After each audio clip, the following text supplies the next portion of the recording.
경미한 자동차 사고에도 보험료 할증 폭이 커서 당황하신 분들 많으실 겁니다.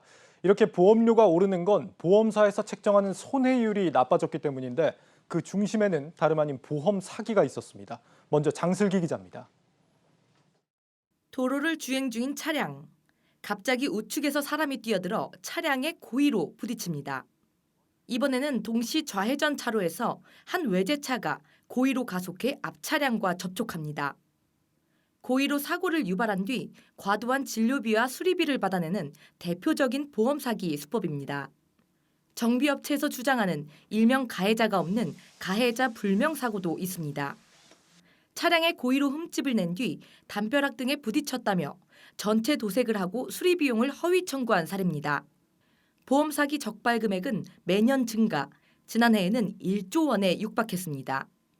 보험 사기에 가담하는 적발 인원 역시 10만 명에 달합니다.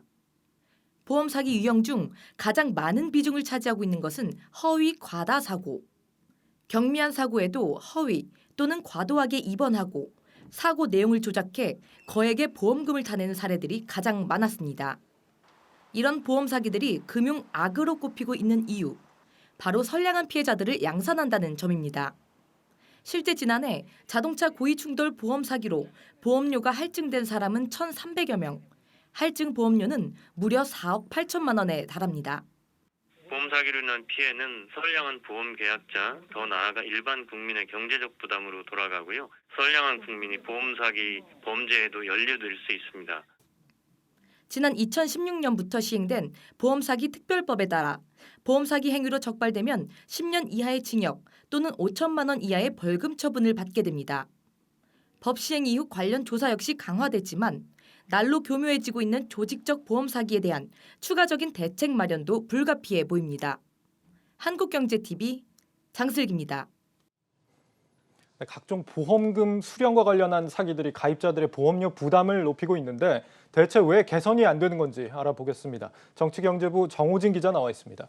정 기자, 네. 이런 보험 사기가 있다는 사실 자체를 모르는 사람들은 아마 없을 것 같은데 그렇죠. 이게 지난해 한 1조 원에 육박한다 이런 사기 규모가 굉장히 네. 좀 심각한 것 같습니다. 왜 아직 해결이 안 되는 겁니까? 네, 물론 다양한 문제들이 있는데요. 그중에서도 가장 문제가 되는 건 아무래도 보험 사기가 개인보다는 좀 조직적으로 이루어진다는 부분입니다. 예. 물론 모든 업체가 그런 건 아닙니다. 네, 근데 일부 차량 정비 업체들이라든지 좀 병원에서 좀 암암리에 이제 좀 과도한 보험금 청구를 돕고 있습니다.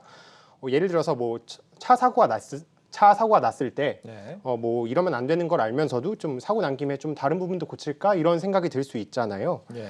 근데 이런 심리를 이용해서 일부 비양심적인 업체들은 오히려 공짜 수리를 제안을 하기도 합니다. 뭐 리포트에서 보신 것처럼 뭐 정비나 점검을 받으러 온 차주들에게 좀 공짜로 수리해주겠다, 좀 이런 식으로 허위 사고를 좀 접수 유도하는 사례들도 좀 있었습니다. 그 보험금을 타는 사람뿐 아니라 정비 업체 쪽에서 오히려 이런 사기를 조장하는 그런 경우도 있을 수 있다 이런 거고. 그렇죠. 이런 비슷한 경우가 병원 같은 데서도 있을 것 같은데요.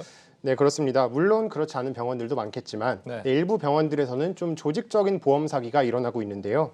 대표적인 사례로는 좀 사무장 병원이라고 있습니다. 예. 앵커도 사무장 병원이 뭔지 들어보셨죠? 그렇죠. 요즘에 뭐 윤석열 씨 장모 논란 때문에 좀 네, 시끄러운 걸로 더 유명한데 실제로는 이제 의료인의 자격이 없는 사람이 네. 대리로 이제 명의를 빌려가지고 병원장을 하고 있는 그런 병원 말하는 거죠? 네, 맞습니다. 네, 앵커 말처럼 이제 의료법에 따르면 우리나라에서는 의료기관은 이제 의료인이나 국가, 좀 지방자치단체, 좀 이런 경우에만 한정적으로 네, 나오고 있는데요. 네, 네. 이런 경우에만 병원을 세울 수 있습니다. 뭐 보건복지부에서도 의료인의 명의만 빌려준 경우 네, 비의료인이 의료기관을 차렸다면 이는 형식상으로만 맞기 때문에 이는 불법이고 네, 처분 대상으로 분류하고 있습니다. 예. 네, 이런 사무장 병원에서는 가짜 입원 환자들을 데려와서 과도한 진료 명목들을 댄 다음에 보험공단이나 보험사들의 좀 보험금을 청구하고 있는데요. 사례로 좀 설명을 드리겠습니다. 네, 나오고 있는데 네, 부정한 방법으로 이렇게 의료법인을 설립을 합니다. 네. 그 다음에 가짜 환자들을 모읍니다. 네, 이 경우에는 지금 200여 명에 가까웠거든요. 한 193명 정도 되는 실제 사례였는데. 사례군요. 예. 네, 그렇습니다. 네. 근데 이 경우에 뭐 이런 치료를 받았습니다, 저런 치료 받았습니다 이렇게 하고 뭐 얼마나 입원했습니다 이런 식으로 의료 기록지를 좀 거짓으로 이렇게 작성을 합니다. 예. 네, 그 다음에 보험공단에 요양비용을 50억 원, 또 보험금 18억 원 가량을 청구한 사례였습니다. 저건 거의 뭐 집단 사기네요. 어떻게 그렇죠. 보면. 저렇게 사무장 병원 말고 일반 병원에서도 비슷하게 이제 보험 사기 같은 게 일어날 수도 있지 않을까요? 네, 맞습니다. 요즘 논란이 되고 있는 건 사실 과잉 진료인데요. 네. 병원에 가면 사실 먼저 뭐 실손보험 가입하셨나요? 이렇게 물어보는 경우도 있습니다. 이런 경우 좀 명확하게 사기라고 단정짓긴 어렵습니다. 근데 실손보험 가입자들을 대상으로 이제 과잉 진료를 하는 게 논란이 되고 있다는 과잉 건데, 진료. 네. 네. 가장 대표적인 케이스가 이제 백내장 수술인데요. 네. 보험연구원에 따르면 올해 이제 백내장 수술로 청구되는 보험금만 약 1조 1,528억 원에 달할 것으로 추산됩니다. 예. 이게 5년 만에 약 8배 가량 증가한 수치인데요. 백내장 수술이 갑자기 왜 이렇게 늘어났나 봤더니 백내장 수술 과정에서 이제 고가의 비급여 항목인 다초점 렌즈 삽입, 좀 이런 수법들을 활용하고 있었던 겁니다. 예. 그래서 최근 보험사들은 이런 좀 문제가 되는 경우가 많아지다 보니까 안과 병원들을 공정위에 제소하기도 했는데요. 근데 사실 과잉 진료라는 게 환자마다 다를 수 있고, 또 병원마다 다를 수 있죠. 그리고 뭐 이 부분은 뭐 치료에 반드시 필요하다, 이 부분은 아니다, 이렇게 딱 단정지어서 말하기가 어렵습니다. 근데 이 규모가 아무래도 너무 커지다 보니까 이제 좀 노골적인 편법들은 이제 도마에 오르고 있는 겁니다. 네. 듣고 보니까 왜 보험 사기가 안 잡히는지 이유를 좀 알 것 같다는 네. 생각이 듭니다. 이게 보험 가입자만의 문제가 아니었군요. 그렇습니다. 해결이 가능한 겁니까? 먼저 전문가들은 이게 아무래도 복합적인 문제이다 보니까 보험 사기는 공조수사가 좀 가장 중요하다고 이야기를 하고 있습니다. 네. 이 부분은 전문가분의 의견 직접 들어보겠습니다. 굉장히 보험 사기 적발이나 예방 같은 경우는 굉장히 공조가 되게 중요한 것 같아요. 한쪽에서만 누르면 풍선처럼 한꺼번에 조금 더 공조를 해서 뭐 건강보험이랑 뭐 민영보험이랑 같이 공조를 해서 한다던가 이제 그렇게 협력하는 것도 되게 중요한 것 같아요. 이렇게 좀 공조수사를 강조하는 이유는 아무래도 보험 사기가 발생했을 때 한 보험사가 아니라 굉장히 여러 보험사에 좀 일괄적으로 청구하는 경우가 많습니다.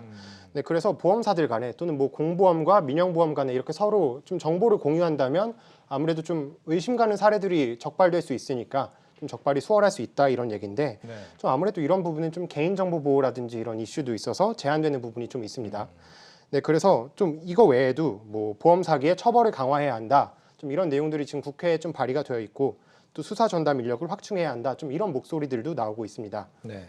근데 사실 제가 오늘 나와서 이렇게 여러 가지 사례도 말씀드렸고, 앞서 장슬기 기자의 리포트에서도 사례들이 나왔는데, 네. 이 걱정되는 게 사실 보험 사기에 대해서 취재를 하면서 좀 여러 보험사 관계자분들도 만났어요.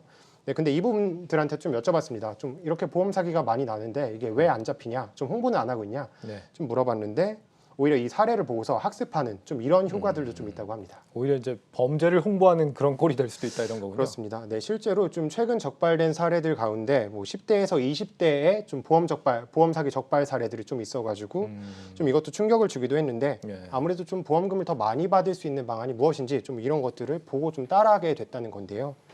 하지만 여러분들이 좀 시청자분들이나 좀 시민분들이 아셔야 될 건 보험 사기는 엄연한 좀 범죄입니다.